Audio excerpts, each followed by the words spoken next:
NLC India માટે એક ખુશી આપની પાસેથી વ્યૂ લેવો છે, કારણ કે જે રીતે એક ઓએફએસની અપડેટ કંપની માટે આવતી જોઈ રહ્યા છે, આજે પણ ખાસ કરીને એક ફોકસમાં આપણે રાખીશું એનએલસી ઇન્ડિયાને. ગઈકાલે જે છે ખાસ કરીને આપણે ઓએફએસ ખુલતો દેખાયો, સરકાર 3% સુધી હિસ્સો અહીંયાથી વેચશે અને આજે પણ આપણે એનએલસી માટે એક ફોકસ રાખવાનું છે ઓએફએસની જે અપડેટ કંપની માટે આવતી જોઈ રહ્યા છે એને કારણે. તો લોંગ ટર્મ વ્યૂ જ્યારે અહીંયાથી રાખવું હોય એનએલસી ઇન્ડિયા માટે એક ફંડામેન્ટલી ગઈકાલે તો ઘણો ઘટાડો આપણને જે છે એક ડિસ્કાઉન્ટ પર જે ખુલ્યો એને કારણે જોવા મળ્યો હતો. આજે રિટેલ માટે ઓએફએસ ખુલવા જઈ રહ્યો છે. નોન રિટેલ ઓએફએસ 5 ગણો ભરાયો. અત્યાર સુધી નહીં જે પીએસયુઝના જે ઓએફએસને રિસ્પોન્સ મળતો એ પછી કોલ ઇન્ડિયા ને જે રીતે એક રિસ્પોન્સ મળતો આપણે જોઈ રહ્યા હતા. તો કઈ રીતે આને સમજવું જોઈએ? અગર આપણે એનર્જી ઇન્ડિયાની વાત કરશું કે ઓએફએસ ના કારણે આપણને કાલે ઘરનું એક સ્ટોકના અંદર આપણે નેગેટિવ એક આપણને કરેક્શન જોવા મળ્યું છે.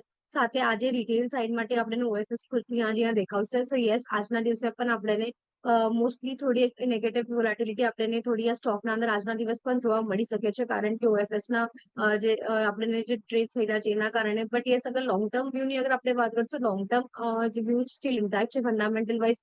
કારણ કે અગર આપણે લાસ્ટ ક્વાર્ટરમાં પણ અગર આપણે કંપનીની જેવી રીતના અહીંયાથી પાવર જનરેશન સ્પેશિયલી અહીંયાથી કંપનીની જે ગ્રોથ અહીંયા કંપનીએ દેખાયેલી છે ઘણી કમેન્ડેબલ છે. અને જેવી રીતના આપણે જોયું પણ છે કે સ્પેશિયલી જે હમણાં એનર્જીઝ ના જે હમણાં ઓવરઓલ આખા સેક્ટરમાં જે લેક હમણાં આપણે જોયું હતું એના કારણે રેન્યુએબલ સેક્ટર છે કે power one of the major એક એપિસેન્ટરમાં આવે છે. અને એના કારણે સેમિકન્ડક્ટર્સ છે કે ઈવી છે, આપણને આ બધા સ્પેસમાં પાવરની જરૂરત અને ડિમાન્ડ આપણને ડે બાય ડે અહીંયા વધતી આપણને જોવા મળી રહી છે. સો યસ, જેવી રીતના કંપનીનું કોલ પ્રોડક્શન સેગમેન્ટમાંથી વોલ્યુમ વાઇઝ ત્યાં આપણે ગ્રોથ જોઈ રહ્યા છે. સાથે કંપનીની અગર આપણે ઇન્સ્ટોલ્ડ કેપેસિટીની પણ અગર આપણે વાત કરશું તો એ પણ ઘણી એક સારા લેવલ કંપનીની કેપેસિટી અહીંયાથી વધારી રહ્યા છે. સો લોંગ ટર્મ વાઇઝ જે ગ્રોથ છે એનર્જી માટે સ્ટીલ આઈ ફાઇન્ડ કે ઇન્ટેક્ટ રહ્યું છે.